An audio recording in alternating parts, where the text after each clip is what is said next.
Assalamualaikum everyone, my name is Mutiba Zahid and I'm your English teacher. Today we are going to study application writing. Application writing आपके syllabus का part है और आप लोगों को बहुत दफ़ा आप लोगों ने applications लिखी होंगी, आपको पता होगा कि application किस तरीके से लिखी जाती है. तो आज हम इसको रिवाइज करेंगे और हम देखेंगे कि application के कितने components हैं और उसके बाद हम application writing की practice भी करेंगे. तो start करते हैं सबसे पहले what is an application?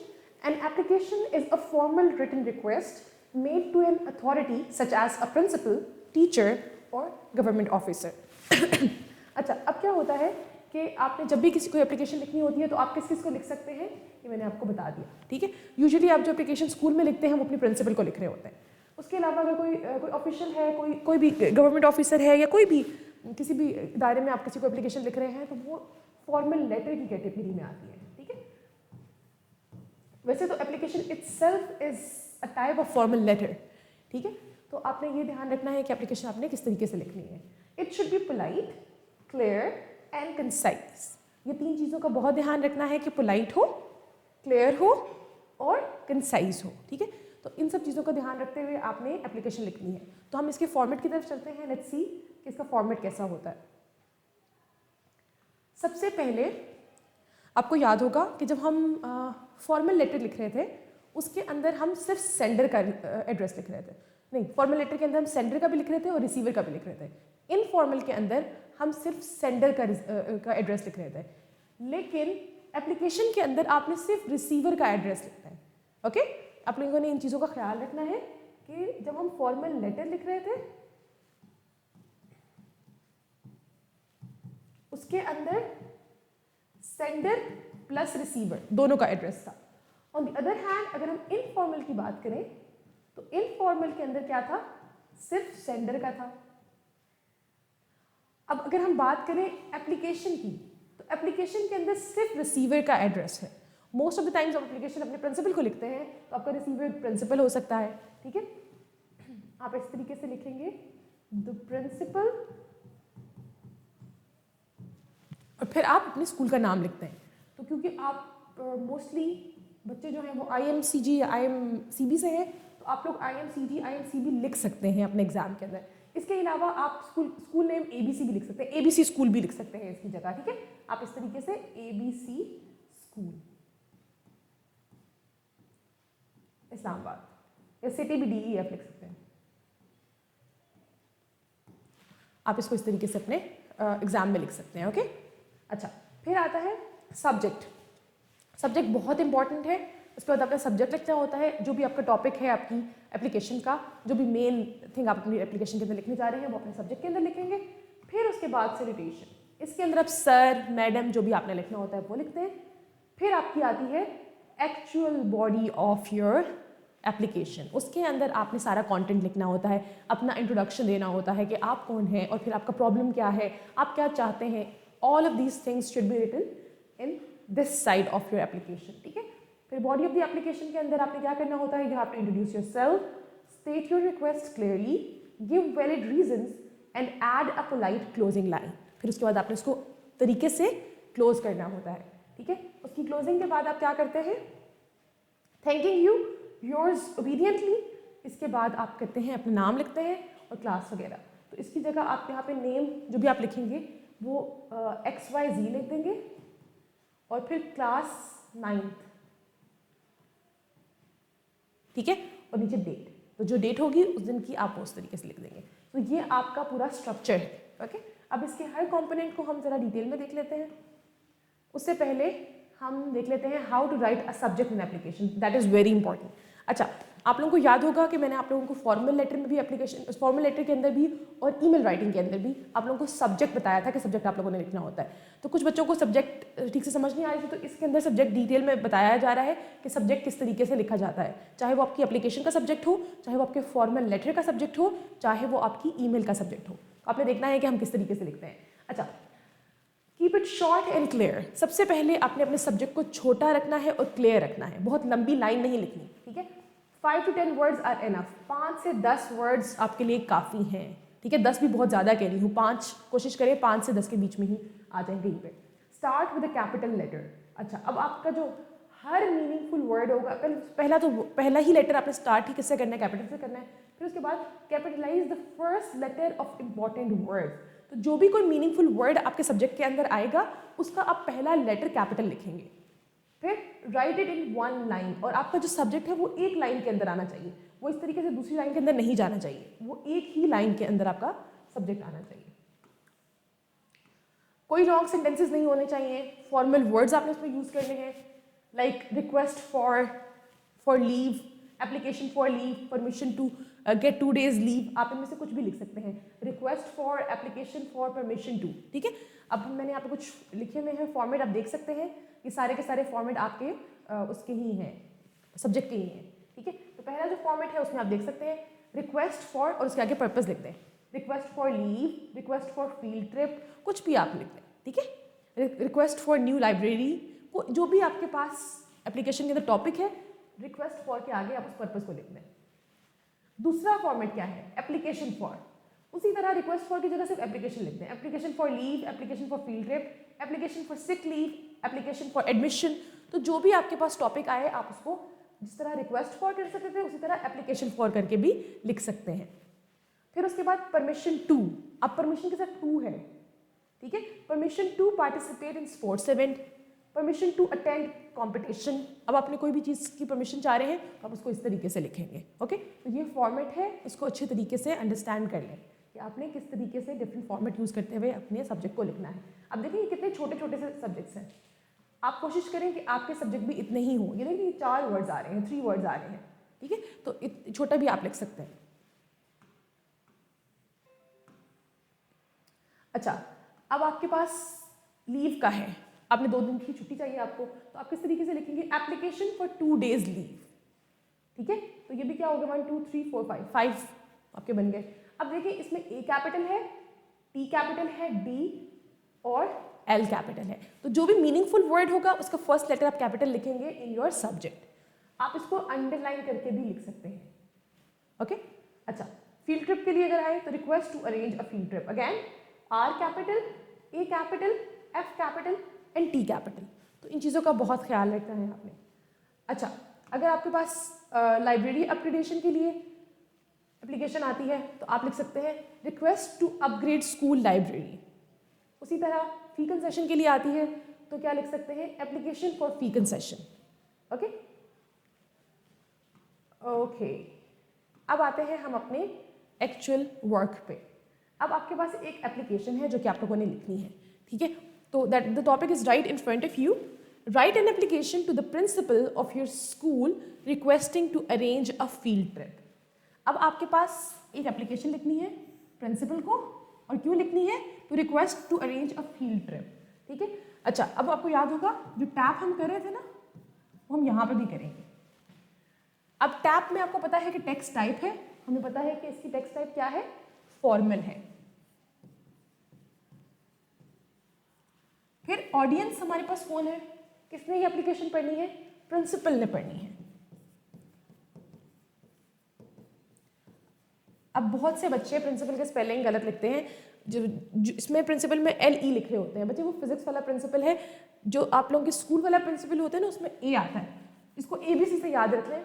ABC school में पढ़ाई जाती है, तो ABC जहाँ पर आ रही है, जहाँ पे A आ रहा है वो कौन सा प्रिंसिपल है, वो स्कूल वाला प्रिंसिपल है। तो इस तरीके से याद रख लें, ये स्पेलिंग गलत नहीं करिएगा। सबसे पहली चीज़ आपकी एप्लीकेशन में यही नजर आती है, और अगर यही गलत होगा तो आपका बहुत बुरा इंप्रेशन जाएगा। ठीक है, इसको ख्याल रखें। फिर पर्पस क्या है, purpose is to request, request किसके लिए, to arrange a field trip. ठीक है, फील्ड ट्रिप रिक्वेस्ट आपका पर्पस है। तो ये आपके पास तीनों चीज़ें क्लियर होंगी। जब हमारे पास ये तीनों चीज़ें क्लियर होंगी तब हम मूव करेंगे अपनी एप्लीकेशन की तरफ। अच्छा, अब हम देखते हैं इसका फॉर्मेट। अब आपको फॉर्मेट में आधे मार्क्स आपके फॉर्मेट के आ जाते हैं, और जो बच्चे फॉर्मेट ठीक लिखते हैं काफ़ी मार्क्स आप वहाँ से गेन कर जाते हैं। लेकिन फॉर्मेट लिखने में आपने ये भी इस चीज़ का भी ख्याल रखना है कि स्पेलिंग्स ठीक हो, सीक्वेंस ठीक हो। अगर ये आपका पेपर है, पेज है,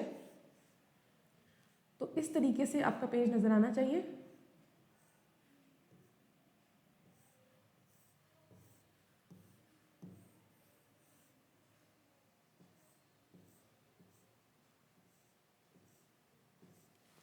आपकी एप्लीकेशन इस तरीके से हो। ठीक है, कि आप लोगों ने जो चीज़ें लिखी हैं अपनी एप्लीकेशन के अंदर वो प्रॉपर उसी सीक्वेंस में आ रही हो, एक पैटर्न बना हुआ हो, एक फॉर्मेट नज़र आ रहा हो कि ये एप्लीकेशन ही है, ठीक है। ये चीज़ें, ये फॉर्मेट पहली जब आपकी नज़र पड़ती है ना पेपर पे तो ही नज़र आ जाता है कि बच्चे का फॉर्मेट ठीक है या नहीं, और जो स्पेलिंग्स गलत होते हैं वो भी फ़ौरन नज़र आ जाते हैं, ठीक है। तो इन चीज़ों का बहुत ख्याल रखें। अच्छा, अब आ जाते हैं हम इस पर द प्रिंसिपल। सबसे पहले आपने, क्योंकि अपने रिसीवर का एड्रेस लिखना है यहाँ पर, तो आपने क्या लिखा, द प्रिंसिपल। अब यहाँ पर टी कैपिटल है, पी कैपिटल नहीं है, कुछ बच्चे पी भी कैपिटल लिखते हैं, ठीक है, ऐसे, तो ऐसे नहीं लिखना, पी स्मॉल ही होगा। उसके बाद आपका यहाँ पे कॉमा आएगा, ठीक है। फिर उसके बाद क्या है, गवर्नमेंट हाई स्कूल, आप चाहे ये लिखें, चाहे आप लिख दें IMSG या IMCB या IMCG, जो भी आप लिखना चाहते हैं वो आप लिख सकते हैं, ठीक है। इससे बेहतर ये भी तरीका हो सकता है कि आप गवर्नमेंट हाई स्कूल लिख दें, दैट इज़ परफेक्टली फाइन। इसके बाद आप क्या करेंगे, सिटी ABC, आपने अपनी सिटी को रिवील नहीं करना। अगर आप IMSG लिखें तब आप इस्लामाबाद भी लिख सकते हैं, ठीक है, लेकिन आपने अपने स्कूल का एग्जैक्ट नाम नहीं लिख कर आना। जैसे ICG एक ही है, आप वो नहीं लिख के आ सकते। जैसे आपके स्कूल के नाम के बाद एक टाइटल लगता है जो कि सेक्टर को शो कर रहा होता है, जिससे आपके एग्जैक्ट स्कूल का पता चलता है, वो भी आपने नहीं लिखना। अच्छा, फिर इसके बाद आप क्या करेंगे, इसके बाद हम लिखेंगे सब्जेक्ट, और सब्जेक्ट लिखने का तरीका मैंने अभी आपको बताया कि हम सब्जेक्ट किस तरीके से लिखते हैं। Request to arrange a field trip. अब इसके अंदर अगेन हमने क्या किया है, हमने एक छोटा सा यहाँ पे क्लॉज लिखा है, फ्रेज लिखा है। अब हम इसमें क्या कर रहे हैं, हमने इसमें R को कैपिटल लिखा है, A को कैपिटल लिखा है, F को कैपिटल लिखा है और T को, और एंड पे कोई फुल स्टॉप नहीं है, और मैंने इसको अंडरलाइन किया है, ठीक है। तो आप इसको बोल्ड देखें, बोल्ड किया है, अंडरलाइन किया है। तो आपके पास एग्जाम में बोल्ड का तो ऑप्शन नहीं होता, आप या तो उसमें पॉइंटर यूज़ कर सकते हैं या मार्कर यूज़ कर सकते हैं। It's up to you, if you want to do it like that आप कर सकते हैं, otherwise just write it like this और अंडरलाइन दैट, वो प्रोमिनेंट खुद ब खुद हो जाएगा। और जब सिटी आपने लिखा तो आपने एक लाइन यहाँ छोड़ी और एक लाइन यहाँ पर छोड़ी।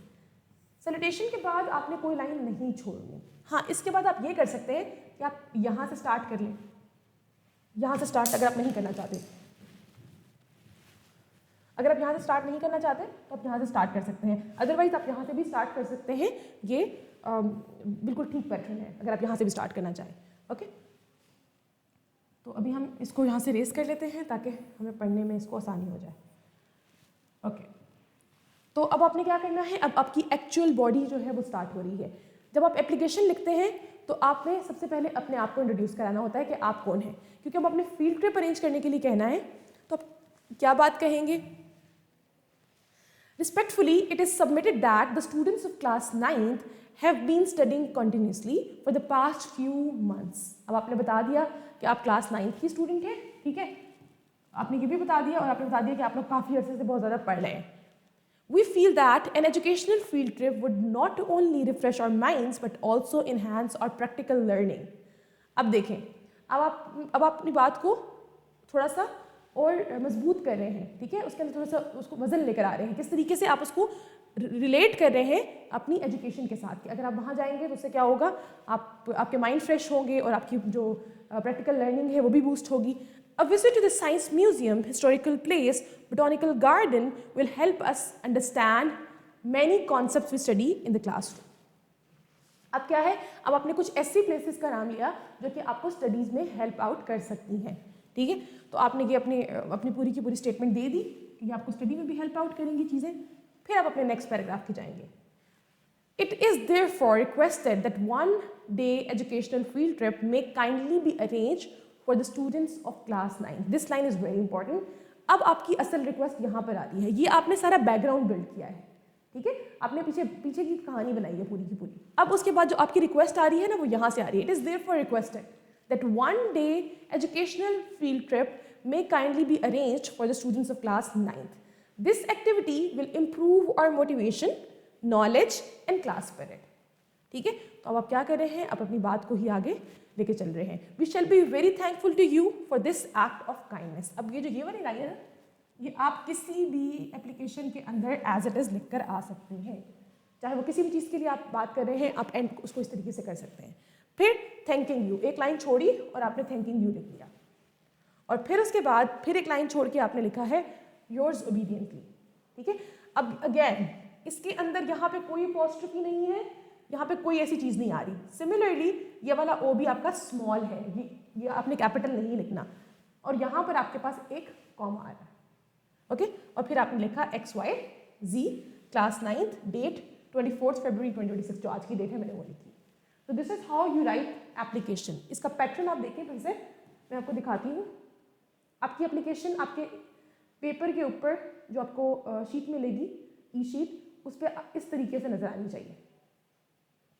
ठीक है कि आपकी एप्लीकेशन यहाँ से स्टार्ट हो रही है और उसके अंदर बीच में ये 2 पैराग्राफ्स आ रहे हैं और एंड हो रहा है। एक ही पैराग्राफ के अंदर आप एप्लीकेशन ना लिख कर आए, उसके अंदर थोड़ा सा आप वैरायटी लेकर आ सकते हैं। एक बात को ऊपर कर दिया और नीचे वाली रिक्वेस्ट को आप नीचे लेकर आ गए। ठीक है, बैकग्राउंड आपने ऊपर लिख दिया और अपनी अगली बात को आप आगे लेकर आ गए। ठीक है, 3 पैराग्राफ भी बना सकते हैं, 2 पैराग्राफ भी बना सकते हैं, इट्स अप टू यू। लेकिन खाली एक पैराग्राफ बनाकर नहीं आएगा, वो बहुत गंदा इंप्रेशन देता है। देखिए आपके सामने है पूरा का पूरा स्ट्रक्चर, इस तरीके से आपकी एप्लीकेशन आपके एग्जाम में नजर आनी चाहिए। अच्छा, अब हम मूव करते हैं आगे। एक और एप्लीकेशन है, अब इसको भी आप देख सकते हैं, ये भी बिल्कुल उसी पैटर्न पे लिखी गई है जिस तरीके से वो एप्लीकेशन लिखी गई थी। ये गैप थोड़ा सा ज़्यादा हो गया लेकिन वैसे बिल्कुल उसी तरह लिखी गई है। इसमें देखिए 3 पैराग्राफ्स हैं। जो आखिरी वाली लाइन है ना, मैंने आपको कहा था कि आप हर एप्लीकेशन के अंदर लिख के आ सकते हैं, उसको हमने नीचे ले आए। अच्छा, अब हम इसको भी देख लेते हैं। सबसे पहले हम इसकी स्टेटमेंट देखेंगे और उसी तरीके से हम पहले टैप करेंगे and then we will start writing the application. अच्छा, अब आप इसके अंदर देखिए, write an application to the principal of your school requesting to update books in the school library. अब आपने एक एप्लीकेशन लिखनी है अपने प्रिंसिपल को कि वो क्या करें, वो स्कूल लाइब्रेरी के अंदर जो बुक्स है उनको अपग्रेड कर दें। तो अब देखें आपको अगर मैं इसमें आपको बोलूँ कि आपने टैप मुझे करके बताना है कि what is the text type, who is the audience and what is the purpose. Can you do it? I hope you can. अच्छा, जो टी है वो टेक्स्ट टाइप है, तो क्या है ये? This is formal text. Audience कौन है? प्रिंसिपल। प्रिंसिपल के spellings most of the times आपकी एप्लीकेशन के अंदर इटसेल्फ लिखे हुए होते हैं, तो आप वहां से देख के भी कॉपी कर सकते हैं। प्लीज इसको गलत नहीं लिख कर आइएगा एग्जाम में। तो यहाँ पर कौन है? प्रिंसिपल आपकी ऑडियंस है। पर्पस क्या है? Request. Request to what? Request to update books. अब देखिए अगर आप कुछ ना भी करें ना, तो request to update books in the school library, ये आपका बहुत अच्छा सब्जेक्ट बन सकता है। अगर आप यहाँ तक भी लिख दें तो भी बन सकता है। ओके, इन लाइब्रेरी कर दें तो भी ठीक है। इट्स अप टू यू कि आप अपने सब्जेक्ट को किस तरीके से लिखना चाहते हैं। आप उसको अपने स्टेटमेंट से ही एक्सट्रैक्ट कर सकते हैं, बट आपको आना चाहिए कि आप इसको करते किस तरीके से, लिखते किस तरीके से। अच्छा, अब स्टार्ट करते हैं फिर से एप्लीकेशन। वही हमारा पैटर्न आएगा, the principal, government high school, city ABC। अब इसकी जगह मैंने आपको बताया था, आप फिर से यहाँ पर IMCG इस्लामाबाद ये भी लिख सकते हैं। ठीक है, इट्स अप टू यू। अब यहाँ पर आप हर जगह पे डॉट लिखेंगे लेकिन एक, और फिर आप इसको उस तरीके से करेंगे। ठीक है, अच्छा, फिर आपने क्या किया? फिर subject request to upgrade school library. Again देखिए वहीं से निकाल के यहाँ पर लिख दिया गया है। फिर उसके बाद अब आप आएंगे एक्चुअल बॉडी की तरफ। इसमें आप देखें आपके सामने है, हम स्टार्ट कर रहे हैं किस तरीके से, सर। अब कुछ बच्चे क्या करते हैं, I have seen this mistake in so many papers. बच्चे लिखेंगे यहाँ पे respected sir, yes respected madam, कुछ भी आप लिखेंगे, उसके बाद लिखेंगे respectfully it is to inform you. अब ऐसे नहीं करना आप लोगों ने। आप या तो ये रिस्पेक्ट वाला जो वर्ड है, either you are gonna write it with this और you are gonna write it over here. आप दोनों जगहों पे इसको नहीं लिख सकते। आप या तो लिखेंगे sir respectfully it is to inform you, आप लिखेंगे respected sir it is to inform you that the books in your school, जो भी आप लिखें उसके बाद लिखना है। ठीक है, तो this is how you write it. अब हमने यहाँ पर नहीं लिखा इसलिए हम यहाँ पर लिख रहे हैं। और मैंने आपको ये बात पहले भी बताई है कि आप अपने पैराग्राफ को यहाँ से भी स्टार्ट कर सकते हैं और अपने पैराग्राफ को यहाँ से भी स्टार्ट कर सकते हैं। Okay, respectfully it is to inform you that the books in our school library have become old and outdated. अब ये आपकी प्रॉब्लम है जो आपने लिख दी।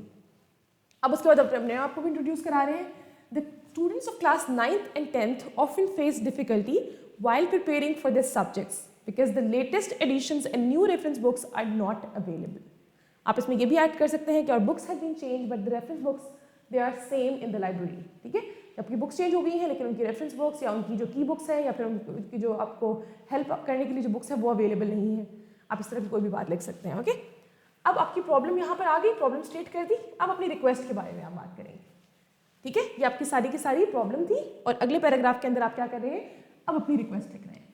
अब वो रिक्वेस्ट क्या है, it is there for requested. Again देखा पिछले वाले एप्लीकेशन में भी हमने ऐसे लिखा था, it is there for requested. जब आपने अपनी प्रॉब्लम लिख दी, अब आप उसके बाद रिक्वेस्ट वाली बात पर आएंगे। Okay, it is there for requested that the library may kindly be updated with new books including science reference books, grammar guides, novels and general knowledge material. आपने अपनी सारी की सारी सजेशन भी दे दी कि आपको किस तरह की बुक्स चाहिए वहाँ पर। फिर आगे, this will greatly help the students improve there reading habits and academic performance. आपने ये भी बता दिया कि ये क्या करेंगी, इसका रिजल्ट भी बता दिया। ठीक है, आपने प्रॉब्लम बताई, उसका सोल्यूशन बताया और उसका रिजल्ट भी बता दिया कि उसका रिजल्ट क्या आएगा। ठीक है, I shall be thankful to you for taking this necessary step for the benefit of the students. अब आप ये भी लिख सकते हैं, अदरवाइज आपको जो मैंने पिछले एप्लीकेशन के अंदर लाइन बताई थी, आप उसको भी एज इट इज लिख सकते हैं यहाँ पर। Thanking you, yours obediently XYZ class 9th, और फिर अपनी डेट आपने वहाँ पर नीचे लिख दी। Okay, so this is how you write your application. आप लोगों को आई होप एप्लीकेशन राइटिंग समझ में आ गई होगी कि हम किस तरीके से एप्लीकेशन लिखते हैं, उसका पैटर्न, उसकी ईच एंड एवरी डिटेल, हमने हर चीज़ को बहुत डिटेल में डिस्कस किया है। तो आई होप आप लोगों को समझ में आ गया होगा कि किस तरीके से प्रॉब्लम को नरेट करना है, उसके बाद आप लोगों ने किस तरीके से अपनी रिक्वेस्ट को पुट करना है, and then you have to conclude your application. So this is how you write it. I want all of you to write an application on one of the topics which we have discussed over there, either on fee concession, और आप लिख सकते हैं permission to attend a competition, a science competition, या फिर spelling B, कोई भी आप इस तरीके से लिख सकते हैं। तो आप लोगों के पास 2 टॉपिक्स हैं, आपकी मर्जी है, आप जिस टॉपिक पे एप्लीकेशन लिखना चाहें वो लिख के you can either drop it on drive और you can comment on the videos on YouTube. ठीक है, तो ये आपकी चॉइस है कि आप उसको यूट्यूब पे कमेंट करना चाहते हैं, ड्राइव पे अपलोड करना चाहते हैं, will response okay over there. Thank you so much for your kind views, and I'll see you in the next class. Allah Hafiz.